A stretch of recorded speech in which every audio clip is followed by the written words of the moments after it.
आज हम बनाएंगे अरेबियन पास्ट, जो कि बहुत ही इजी और सिंपल रेसिपी है, इसलिए ब्रेड भी मैं आपको घर पर बनाना बताऊं। 2 कप मैंने मैदा लिया है। एक इंस्टेंट ईस्ट का साशे ऐड कर दूंगी इसमें। डायरेक्ट मैं मैदे में ही ऐड कर रही हूं, पानी में ऐड करके नहीं कर रही हूं। Half tea spoon salt add करूंगी, 1 टेबलस्पून पिसी हुई चीनी ऐड करेंगे। ब्रेड को सॉफ्ट बनाने के लिए मैं यहाँ पे 2 टेबलस्पून दही ऐड कर रही हूं। 3 टेबलस्पून ऑयल ऐड कर देंगे और इसको गूंद के मैं क्लीन पेपर लगा के रैप करके इसको 1 घंटे के लिए वार्म जगह पे रख दूंगी, ताकि जो हमारी डो है वो खमीर होकर वॉल्यूम में डबल हो जाए। और मैं इसको पंच डाउन करूंगी ताकि इसमें मौजूद जितनी भी एयर है वो निकल जाए, और जब हम ब्रेड बनाए तो वो बहुत स्मूथ सी बने, बहुत फ्लफी और सॉफ्ट रोटी बने। साफ से सरफेस पे मैदा डस्ट करेंगे और इसको दोबारा से रोल कर लेंगे ताकि इसमें जितनी भी एयर है वो आसानी से निकल जाए और हमें स्मूथ सी डो मिल जाए। इक्वल पार्ट्स में कट करूंगी, जितना मुझे पेड़ा बनाना है उस हिसाब से मैं इसको कट करूंगी। और जितनी शॉर्मा की ब्रेड की साइज होती है उतना ही बेलेंगे, इसको ज्यादा बड़ा नहीं करेंगे। इस पैन को मैंने पहले से गरम कर लिया है। अब जो मैंने शॉर्मा ब्रेड बनाई है वो इस पैन में डाल देंगे। फ्लेम को स्लो कर देंगे और 2 मिनट एक साइड से कुक करेंगे ढक के। एक साइड से ब्रेड को हो चुकी है, अब मैं इसकी साइड चेंज करूंगी और दूसरी साइड से भी 2 मिनट कुक करूंगी। टाइम ओवर नहीं कीजिएगा वरना आपकी रोटी बहुत ही हार्ड बनेगी, सॉफ्ट बिल्कुल नहीं बनेगी। अब मैं आपको फोल्ड करके दिखाती हूं। ये देखिए कितनी सॉफ्ट और फ्लफी बनी है शॉर्मा ब्रेड, ना टूटी है ना फटी है। मैरिनेशन रेडी करेंगे। 250 ग्राम मैंने चिकन लिया है, इस तरह से छोटे छोटे क्यूब्स में कट किया है। 1 teaspoon red chilli flakes, half teaspoon black pepper fresh crush करके ऐड की है, 1 टीस्पून सॉल्ट, 1 टीस्पून भुना कुटा जीरा, 1 टेबलस्पून धनिया पाउडर, 1 टेबलस्पून भर के किसी भी ब्रांड का तिक्का मसाला ऐड करेंगे, इससे बहुत ही अच्छा टेस्ट आता है। अगर आपके पास है तो आप ऐड कर सकते हैं, नहीं है तो स्किप कर सकते हैं। हाफ टीस्पून पिसा गरम मसाला, 2 to 3 टेबलस्पून भर के दही ऐड करेंगे। 1 टीस्पून मैंने इसमें जिंजर गार्लिक का पेस्ट ऐड किया था, अच्छे से मिक्स करके इसको 20 से 25 मिनट आप मैरिनेशन के लिए जरूर छोड़िएगा ताकि चिकन में अच्छे से टेस्ट आ सके।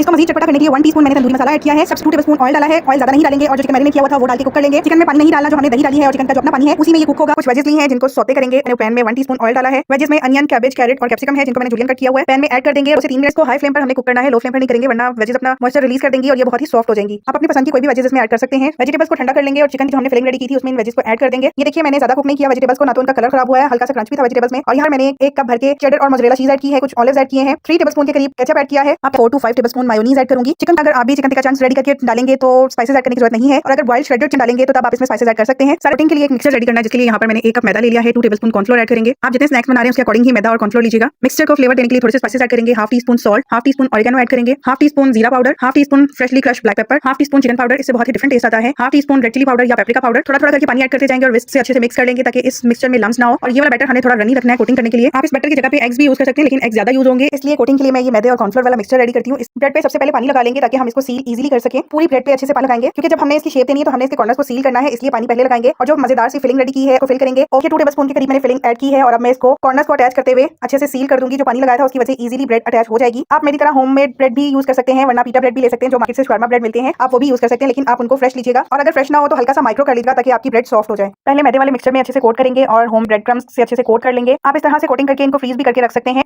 मैं आपको सजेस्ट करूंगी कि इससे छोटे साइज में बनाइएगा, क्योंकि ये माशाल्लाह से इतने बड़े साइज का था कि एक बंदा इसको नहीं खा सकता, 2 लोगों के लिए काफी था। अब इसको हम फ्राई कर लेंगे। ऑयल को मैंने गरम कर लिया है। 3 से 4 मिनट हम एक साइड से फ्राई करेंगे, 3 से 4 मिनट ही दूसरी साइड से फ्राई करेंगे, अच्छा सा गोल्डन कलर आने तक और कोटिंग को क्रिस्पी होने तक हम इसको फ्राई करेंगे। नोटिफिकेशन के लिए बेल आइकन जरूर प्रेस करिएगा ताकि हर रेसिपी का नोटिफिकेशन आपको मिल सके। कोशिश होती है कि मैं ऐसी रेसिपीज आपके साथ शेयर करूं जो लो बजट में हर कोई अपने घर इजीली बना सके।